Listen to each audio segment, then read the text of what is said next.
Hi, this is Susan Broder from Speak Languages and Travel the World, your English teacher here to help you with your fluency. And today I'd like to explain to you why learning a language isn't only about words. So many people think, okay, learn a language means communicating, words, expressions, idioms, phrasal verbs, but there's much more to it than that. We're also learning to communicate with another culture, and people have different ideas, and many people think that their culture is the right way to do things, but that's not necessarily true. Just to give you an example, I was discussing with some Italian friends about the best way to eat asparagus, for example. For them, asparagus, the best way to eat it is with eggs. They mush up the eggs and they eat asparagus with eggs. And there's no other way you can eat it, according to them, of course. Whilst I know that, for example, in England and similar countries, asparagus are eaten with a kind of sauce or with a mayonnaise, a kind of white sauce. So every country has its different traditions. The Germans love eating spinach with egg, and that's the only way you can eat spinach according to the Germans, at least according to the Bavarians. So you see, even though we're absolutely convinced that our way is the right way, when you learn a language, you get to talk to people, you get to understand, exchange ideas, and discover that what we thought was the right way, actually, there are many right ways. Who says our way is the right way? So now it's Carnival period, and many countries are celebrating and preparing for Carnival. Shrove Tuesday, which is the last day of Carnival, will be on the 28th of February this year. And depending on which country you're in, you'll notice different kinds of celebrations. In fact, if you want to write in the comments box what kind of traditions you have and what kind of celebrations you do, that would be brilliant, because it's nice to exchange ideas. So let me think now. For example, Italy. So in Italy, they are doing all kinds of celebrations. For example, the very famous Venice Carnival. So everyone gets dressed in costumes, and they have all kinds of celebrations in the squares in Venice. It's really exciting. And they also have special foods. So I wanted to share you a few pictures of the kinds of foods they have. For example, let's see. So there are these Carnival Pastries. And they are called, I think they call them crostoli, but depending on the region, they have different names. So these are made with flour, eggs, sugar, and fried, and then sprinkled with a little bit of icing sugar. Let's see what other pictures I have to share with you.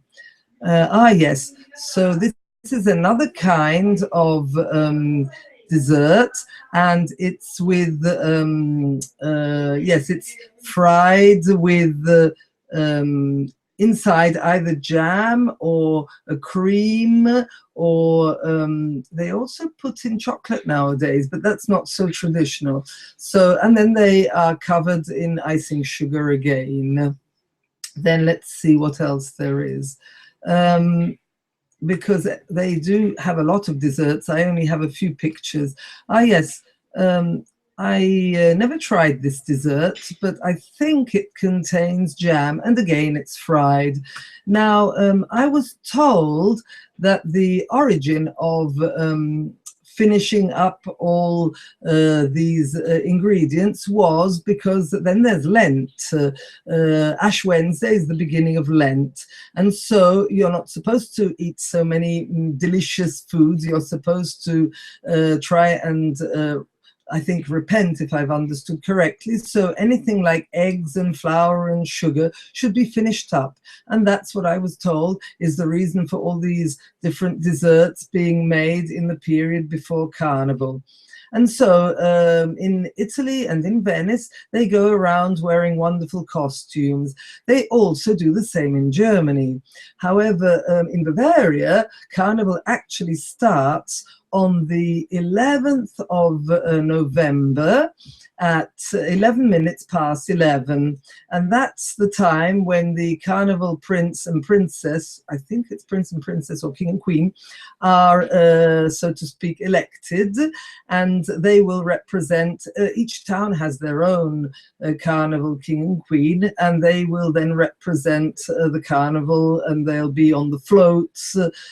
So that's an exciting part of it. But then there's Christmas, so nobody really does anything else except the electing the King and Queen, or the Prince and the Princess. And then in January, when the Christmas and New Year's festivities are over, that's when all the carnival festivities start. So every country celebrates a little differently, because I think the Italians don't start really celebrating till about 2 weeks before the actual event, I mean the final day, Shrove Tuesday, whilst the Bavarians in southern Germany, they start celebrating more or less as soon as New Year is over. And there are enormous parties, and people go around dressed in costumes. You can meet them on public transport, going to their parties. It's very, very exciting. And what food is typical in Germany? I think I've got a picture of it here. Yes, I had a picture of it. Yes, here it is. So these are the Faschingskrapfen. Faschingskrapfen are, yes, desserts which can have jam in, or which can have a kind of vanilla cream, and they're typical at Carnival as well in Germany, and I think in Austria as well. So you see, every country has different traditions. And if you'd like to tell me about your traditions and your special foods, that would be quite exciting. You could perhaps write that in the comments box. Now, Great Britain has a completely different carnival tradition. More or less, there are no costumes and no festivities for the whole period until Carnival Tuesday, Shrove Tuesday. But on Shrove Tuesday, people participate in funny competitions. Even the parliamentaries do it. They take a frying pan each, they can divide into teams, and then they have a pancake race, and they run with these pancakes, tossing the pancakes, and the idea is to get to the other end of the field, or wherever the competition's taking place, and make sure you don't lose the pancake. People very rarely eat that pancake. It inevitably ends up on the floor. So it's just for the fun of the race. And in the families, people make pancakes. That's the only carnival food that's eaten in Great Britain on Shrove Tuesday, and there's nothing before and nothing after. Only pancakes. So let's get a picture of our pancakes out, because the pancakes are slightly different to the American pancakes. They're more like the French crepe. Actually, they're an in-between, because the French crepe are much thinner, but are more or less the same size, whilst the American pancakes are about the same thickness, if not slightly thicker, but then are smaller in size. So these are a few carnival traditions. And when you get to learn a language, you get to talk to people about their traditions and the way they think things are or should be done. And that's how you learn not only to communicate, but also the nuances of the culture you're learning the language of. Just one last example. I had some American friends who went to Italy, and they came back from their holiday quite disappointed, because they'd eaten spaghetti everywhere, but no one had served them spaghetti with meatballs.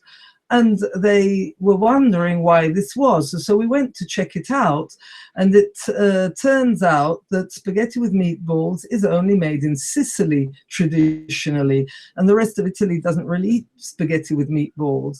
Therefore, probably the Sicilians, who then emigrated to the United States, brought their tradition that then became widespread in the USA. So Americans feel that a traditional Italian dish is spaghetti with meatballs, whereas in reality it's just one of the many Italian dishes, but certainly not as widespread as maybe pizza or lasagna or spaghetti bolognese, for example. Okay, so I think I'll leave you now. I do hope you write about your traditions and whether you wear costumes for Carnival or any other kind of traditions that you might know about. I'd be really interested if you could write about it, either in the description below or in the comments box. These videos, please subscribe so you when I'm uploading another video. And if you want, you could also download from the link in this description here, you could download my free fluency exercises, which will help you in your fluency, even if you're really, really busy, because you can then, yes, practice even whilst you're driving your car or cooking or doing anything else in particular. And if you really enjoy them, then check out my premium courses, which are made in the same way. Okay, so I wish you a very nice Sunday and hope you enjoy your carnival. Best wishes to everyone and have a nice day.